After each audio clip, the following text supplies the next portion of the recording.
Di awal film kita akan diperkenalkan dengan seorang pria bernama Ethan yang kala itu sedang membeli obat batuk di sebuah apotek. Tak lama Ethan dihubungi oleh temannya yang bertanya kenapa Ethan malah pergi padahal misi belum selesai. Ethan menjawab kalau dirinya izin sebentar untuk membeli obat batuk karena sedari tadi batuk Ethan tak kunjung henti. Terungkap fakta kalau Ethan adalah agen rahasia CIA yang sedang menjalankan sebuah misi. Misi tersebut adalah menangkap seorang buronan bernama Albino yang diketahui akan bertransaksi senjata ilegal di hotel yang tak jauh dari sana.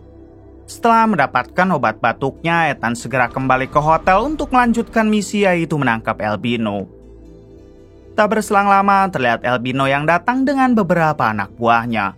Dan cepat Ethan langsung menyamar jadi bapak-bapak biasa lalu menabrakkan dirinya kepada Albino. Ethan pun meminta maaf sambil berkata kalau dirinya sedang sakit jadi kepalanya sedikit puyeng. Padahal faktanya Ethan sengaja melakukan hal tersebut untuk menempelkan alat peretas di koper yang dibawa Albino. Setelah itu Ethan pergi keluar lalu masuk ke dalam mobil milik CIA. Dengan mengandalkan alat peretas yang tadi Ethan tempelkan, CIA dapat mengetahui kalau isi koper yang dibawa Albino adalah sebuah bom. Akan tetapi mereka tidak bisa langsung melakukan penyergapan karena harus menunggu dulu aba-aba dari kantor pusat. Sambil menunggu perintah dari kantor pusat, Ethan menyempatkan untuk menghubungi dulu putrinya yang kebetulan hari ini sedang berulang tahun. Happy birthday to you. Adegan berpindah ke dalam hotel yang mana terlihat kelompok Albino berpapasan dengan satu rekan Ethan yang menyamar menjadi OB. Namun sialnya Albino dapat mengenali rekan Ethan dan segera menghentikannya. Albino yang sadar kalau dia adalah seorang agen rahasia tanpa basa-basi ia pun langsung menghabisi rekan Ethan.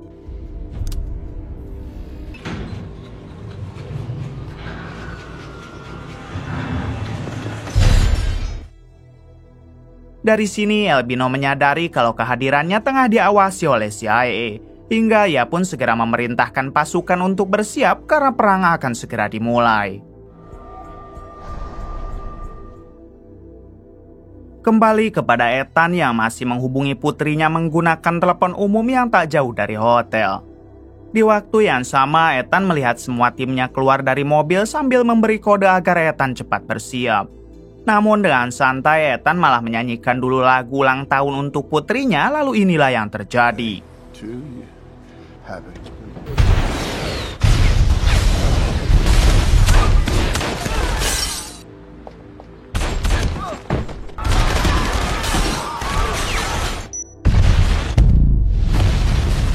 tengah peperangan, kelompok Albino rupanya dapat meratakan semua tim Ethan dan hanya menyisakan Ethan seorang. Tapi meskipun begitu, Ethan tidak mau menyerah dan ia terus berusaha melawan.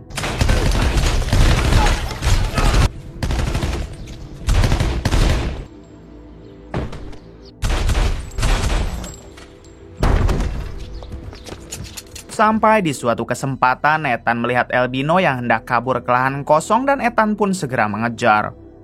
Sialnya ketika Albino berhasil dipojokkan, tiba-tiba kepala Ethan merasa pusing sampai membuatnya hampir pingsan. Pada akhirnya Albino berhasil kabur sementara Ethan harus tergeletak tak sadarkan diri akibat penyakitnya kambuh. Keesokan harinya saat Ethan tersadar dirinya sudah berada di rumah sakit. Kemudian dokter menjelaskan kalau Ethan menderita penyakit langka semacam kanker otak yang sudah menyebar ke paru-paru. Untungnya penyakit itu tidak seganas kanker otak karena masih ada satu obat yang dapat menyembuhkannya meskipun obat tersebut begitu langka. Sambil menunggu obat itu tersedia, sang dokter menyarankan agar sebaiknya Ethan pensiun dari agen rahasia karena sekarang dirinya harus banyak beristirahat. Doesn't say how much time I have left. I see you've read the report. Setelah dokter itu pergi, Ethan didatangi oleh atasannya di CIA. Di sini Ethan meminta maaf karena sepertinya ia harus segera pensiun. Beruntung si atasan sangat mengerti dengan kondisi Ethan dan mulai dari sini Ethan resmi pensiun sebagai agen rahasia CIA.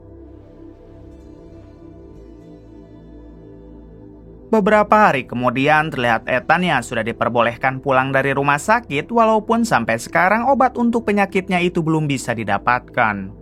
Saat ini Ethan rupanya berencana untuk pergi ke Paris mengunjungi putrinya yang tinggal bersama dengan ibunya atau mantan istri Ethan.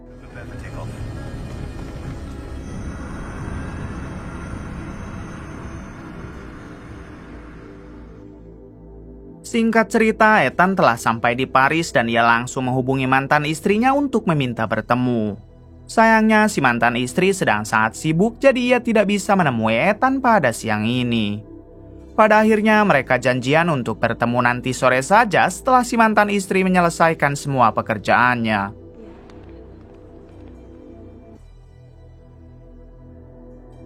Beberapa jam kemudian hari pun sudah mulai sore dan terlihat Ethan yang baru bisa bertemu dengan si mantan istri.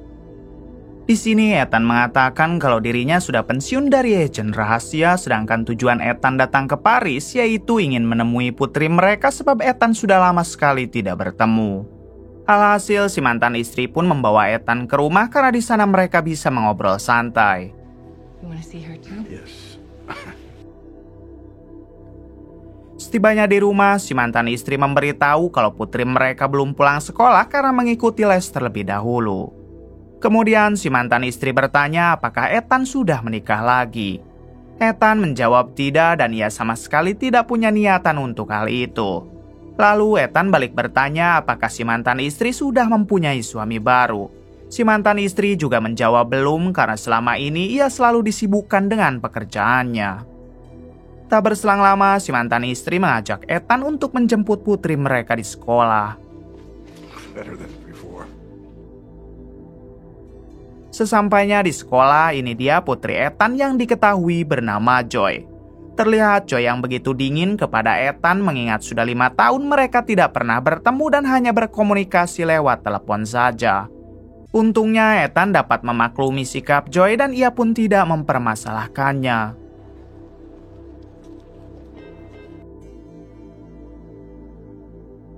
Di hari selanjutnya, saat Ethan berkeliling menikmati suasana kota Paris, tiba-tiba ia didatangi seorang wanita bernama Vivi. Vivi memperkenalkan kalau dirinya adalah agen CIA yang sudah lama tugas di Paris, lalu ia pun meminta Ethan agar masuk ke dalam mobilnya sebentar. Ketika di dalam mobil, Vivi mengeluarkan sekotak obat sambil berkata kalau obat ini adalah satu-satunya obat yang dapat menyembuhkan penyakit Ethan. Vivi berjanji akan memberikan obat tersebut kepada Ethan asalkan Ethan mau menjalankan satu pekerjaan untuknya yaitu menghabisi seorang pria bernama The Wolf. Vivi lanjut menjelaskan kalau The Wolf merupakan bosnya dari Albino yaitu pria botak yang dulu hampir ditangkap Ethan. Setelah berpikir sejenak, Ethan pun akhirnya mau menerima pekerjaan itu demi obat yang bisa menyembuhkannya. Ethan rupanya tidak mau kalau ia sampai mati cepat akibat penyakitnya tersebut. And I need you to kill him. How come no one's told me about this before? Kemudian Vivi membawa Ethan ke sebuah hotel untuk menghabisi beberapa anak buah The Wolf yang ada di sana.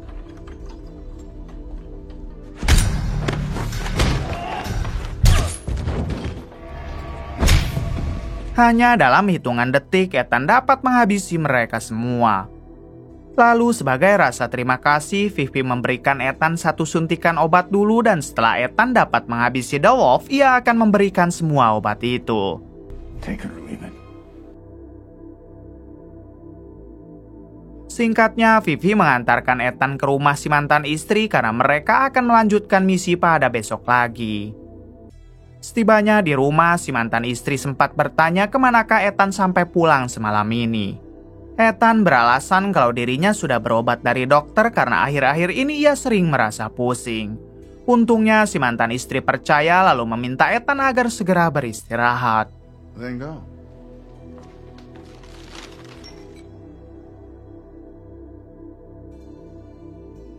Pagi harinya, si mantan istri menitipkan Joy kepada Ethan karena ia harus pergi ke London untuk melakukan meeting. Setelah si mantan istri pergi, Joy keluar dari kamar dengan rambut yang baru saja diwarnai. Ethan sempat komplain kepada Joy karena dengan gaya rambut seperti itu, Joy akan terlihat seperti cabe-cabean. Namun Joy yang sudah lama diberi kebebasan oleh ibunya tentu langsung membangkang dan malah berkata tidak sopan. Meskipun di luar sangat brutal, tapi saat dikasari oleh Joy putrinya, Ethan memilih diam. So what, Ethan? Wow. Kemudian Ethan berniat untuk mengantarkan Joy ke sekolah dengan menggunakan sepeda, namun lagi-lagi Joy menolak karena menurutnya hal itu sudah tidak zaman. Akhirnya Joy lebih memilih pergi sendiri, sementara Ethan memutuskan untuk merenung di sebuah taman. Tak berselang lama, Ethan didatangi oleh Vivi untuk mengajaknya melanjutkan misi kemarin, yaitu mengincar The Wolf. Tanpa menunggu lama, Ethan pun langsung naik ke mobil Vivi lalu mereka bergegas pergi. Di tengah perjalanan, Vivi menjelaskan kalau sebelum menghabisi The Wolf, Ethan harus bisa menangkap dulu ajudannya karena hanya dialah yang tahu di mana The Wolf. Dengan cepat, Ethan langsung mendatangi si ajudan The Wolf. Di sana, ia harus berhadapan dulu dengan dua anak buah si ajudan dan inilah aksinya. See the Eiffel Tower from... Setelah menghabisi kedua orang itu, datanglah ajudan The Wolf, ini orangnya. Si ajudan dibuat shock saat melihat Ethan yang sudah dalam posisi menodong ditambah dua anak buahnya telah koit. Akhirnya si ajudan hanya bisa pasrah lalu Ethan segera membawanya ke suatu tempat.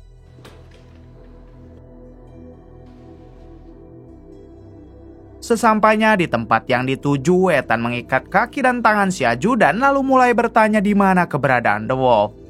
Namun ketika si ajudan akan menjawab, tiba-tiba ponsel Ethan berdering dan itu panggilan dari wali kelas Joy. Tentu Ethan lebih memilih untuk mengangkat panggilan itu dulu karena menurutnya sang anak jauh lebih penting. Ternyata wali kelas Joy meminta Ethan agar cepat datang ke sekolah karena Joy baru saja berkelahi dengan siswa lain. Mau tidak mau, Ethan harus pergi ke sana dulu karena ia khawatir terjadi sesuatu kepada Joy. Sedangkan untuk si ajudan The Wolf, ia dimasukkan ke dalam bagasi mobil. We're going to school.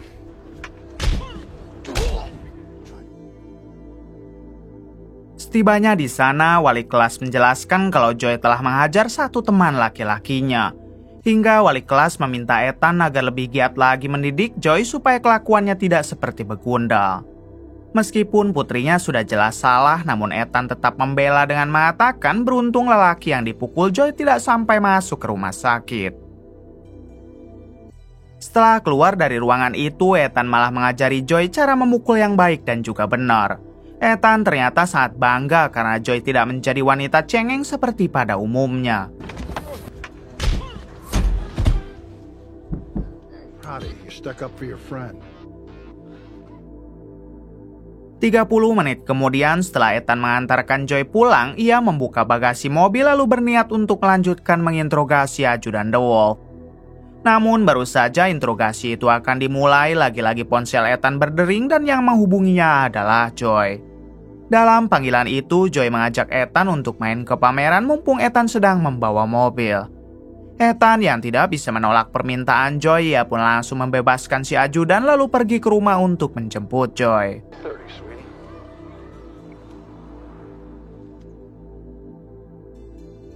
Singkat cerita, terlihat Ethan dan Joy yang sudah sampai di pameran. Joy mengajak ayahnya untuk bermain beca angkasa untuk mengingat kenangan di masa lalu.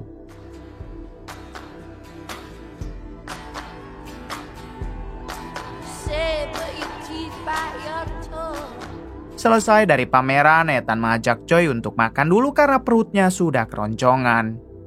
Di sini Joy bertanya kenapa Ethan baru hadir sekarang dan kenapa tidak dari dulu berada di samping Joy. Ethan pun meminta maaf karena dulu ia selalu sibuk dengan pekerjaannya di Amerika. Tapi untuk sekarang Ethan sudah pensiun dan ia berniat akan menghabiskan seluruh waktunya bersama Joy.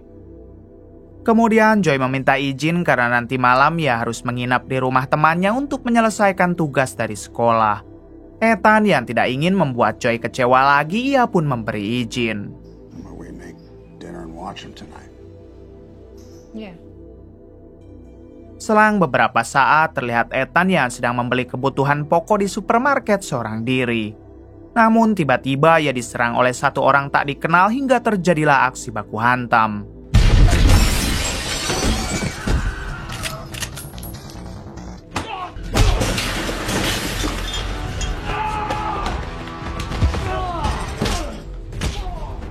Di tengah perduelan, Ethan sempat dibuat terpojok, sampai ia dapat membalikan keadaan lalu menghabisi orang tersebut.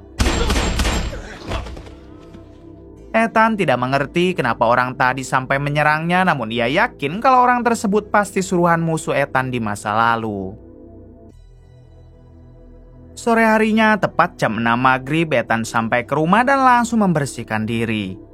Setelah itu, Ethan masuk ke kamar Joy yang sudah berangkat ke rumah temannya untuk mengerjakan tugas.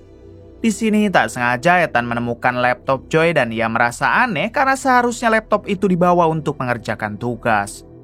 Ketika dibuka, Ethan dibuat terkejut saat melihat undangan digital untuk Joy yang mengajaknya party bebas malam ini di galeri tato milik teman Joy. Jelas Ethan langsung panik lalu mendatangi galeri tato itu karena ia tidak mau jika putrinya sampai bergaul dengan orang yang salah. Setibanya di sana, Ethan segera masuk ke dalam untuk mencari Joy. Ethan terus saja berusaha mencari Joy di tengah kerumunan orang party meskipun penyakit Ethan mulai kambuh.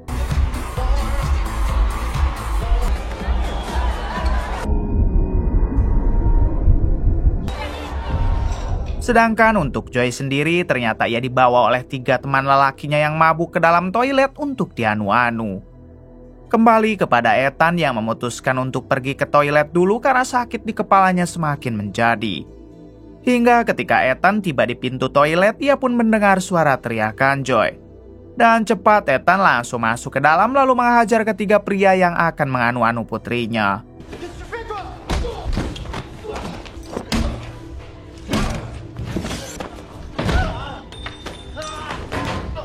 Selanjutnya, Ethan membawa Joy keluar dari sana dan mencari tempat yang aman.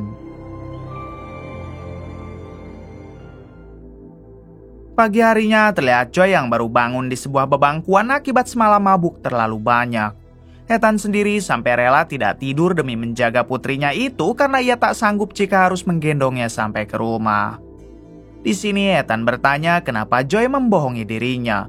Andaikan semalam Ethan tidak datang, Joy pasti sudah dianu-anu oleh ketiga orang semalam, bahkan bisa saja mereka menghabisi Joy. Sambil pergi, Joy menjawab kalau itu semua ia lakukan karena sedari kecil dirinya tidak pernah dididik oleh seorang ayah. Mendengar hal tersebut, Ethan hanya bisa terdiam dan menyadari kesalahannya. Ethan sangat menyesal dulu terlalu sibuk dengan pekerjaannya sampai istri dan anaknya ia tinggalkan dan baru bertemu lagi sekarang. Teach her. Sore harinya terlihat Ethan yang meminta maaf kepada Joy dan ia berjanji tidak akan pernah meninggalkannya lagi. Mendengar hal tersebut, Joy juga meminta maaf karena selama ini ia selalu bersikap kurang sopan kepada Ethan. Diberitahu kalau sampai saat ini Ethan masih merahasiakan tentang penyakitnya kepada Joy termasuk kepada si mantan istri. Tentu saja semua itu Ethan lakukan karena ia tidak ingin membebani mereka dengan keadaan penyakit Ethan. Kemudian Ethan mengajak Joy untuk pulang dengan menaiki sepeda. Dan karena hati Joy sudah luluh, ia pun mau diajak naik sepeda yang padahal sebelumnya Joy selalu menolak secara kasar. Keesokan harinya terlihat Ethan yang sedang mengantarkan Joy berangkat ke sekolah. Setelah Joy masuk ke dalam kelas, secara kebetulan Ethan melihat ajudan The Wolf yang juga sedang mengantarkan anaknya. Tentu Ethan langsung saja mendatanginya mengingat interogasi kemarin belum selesai. Ethan bertanya di manakah keberadaan The Wolf. Si ajudan bersumpah kalau ia tidak mengetahui karena The Wolf selalu berpindah-pindah tempat. Namun ada satu orang yang pasti mengetahui keberadaan The Wolf, yaitu adik The Wolf sendiri yang bernama Jeremy. Setelah mendapatkan lokasi dan data lengkap tentang Jeremy, Ethan segera pergi mendatanginya pada hari itu juga. Selang beberapa saat, terlihat Ethan berhasil menemukan Jeremy si adik The Wolf yang sedang terjebak macet. Dengan menggunakan sepedanya, Ethan mendekati mobil pengawal Jeremy lalu berpura-pura jalurnya terhalangi oleh spion mobil tersebut.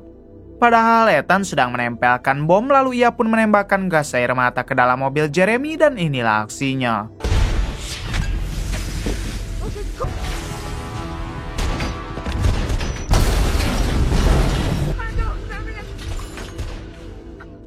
Pada akhirnya Ethan berhasil menculik Jeremy lalu ia membawanya ke sebuah apartemen kosong. Di sana, Ethan mengikat kaki dan tangan Jeremy sambil bertanya di mana keberadaan The Wolf.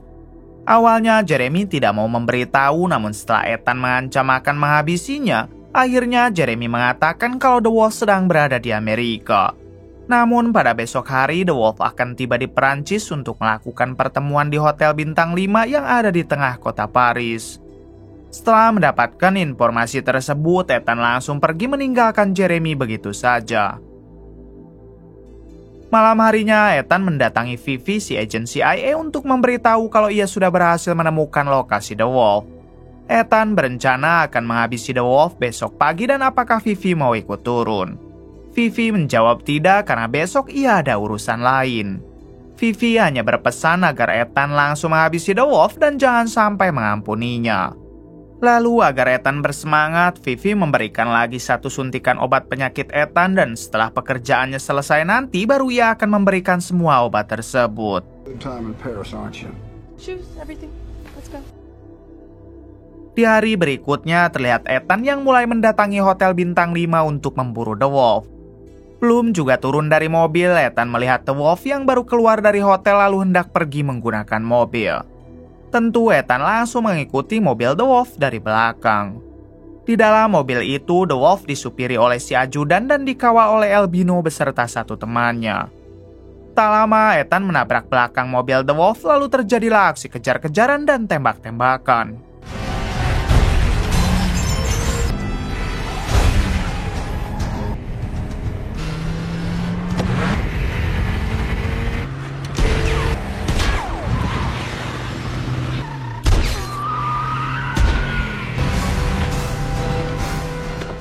Kejar-kejaran itu berlangsung cukup lama sampai pada akhirnya Ethan berhasil menabrak mobil The Wolf sampai terpental ke bawah jembatan. Ethan sempat melihat The Wolf yang hendak kabur ke dalam stasiun hingga ia pun langsung mencoba mengejar. Sedangkan untuk Albino entah menghilang kemana sementara si ajudan terluka parah. Setibanya di dalam stasiun, tiba-tiba Ethan merasakan sakit kepala yang hebat sampai membuatnya terjatuh. Bersamaan dengan itu, datanglah Albino yang langsung mendekati Ethan. Albino segera menyeret Ethan lalu mendekatkan kepalanya ke rel kereta api. Tapi saat kereta api akan melintas, inilah yang terjadi. Setelah Albino koit, Ethan pun harus pingsan akibat rasa sakit di kepalanya yang sudah tidak tertahan lagi. Beberapa jam kemudian, Ethan tersadar dan sudah berada di tempat Vivi. Vivi menjelaskan kalau The Wolf berhasil kabur, jadi Vivi belum bisa memberikan semua obatnya kepada Ethan. Mendengar hal tersebut, Ethan berjanji akan berusaha lagi menghabisi The Wolf bagaimanapun caranya. Looks like the treatment's having a positive effect on you.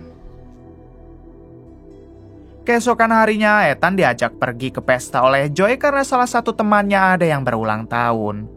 Tak lupa, Joy juga mengajak ibunya atau mantan istri Ethan yang baru pulang dari London. Setibanya mereka di pesta, Ethan tak sengaja melihat seorang pria yang seperti ia kenal. Ketika dilihat lebih dekat, ternyata itu adalah The Wolf. The Wolf rupanya adalah ayah dari teman Joy yang sedang berulang tahun. Kemudian demi kesembuhan penyakitnya, Ethan meminta Joy dan si mantan istri agar pergi karena sebentar lagi akan terjadi kekacauan. Lalu dengan sigap, Ethan segera menghabisi 1 persatu anak buah The Wolf yang ada di situ.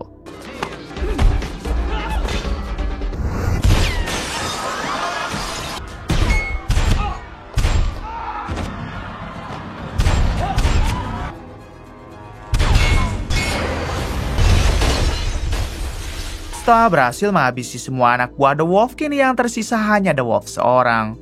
Namun lagi-lagi penyakit Ethan kambuh yang membuatnya tergeletak lemas. Beruntung Vivi datang tepat waktu dan langsung menghabisi The Wolf.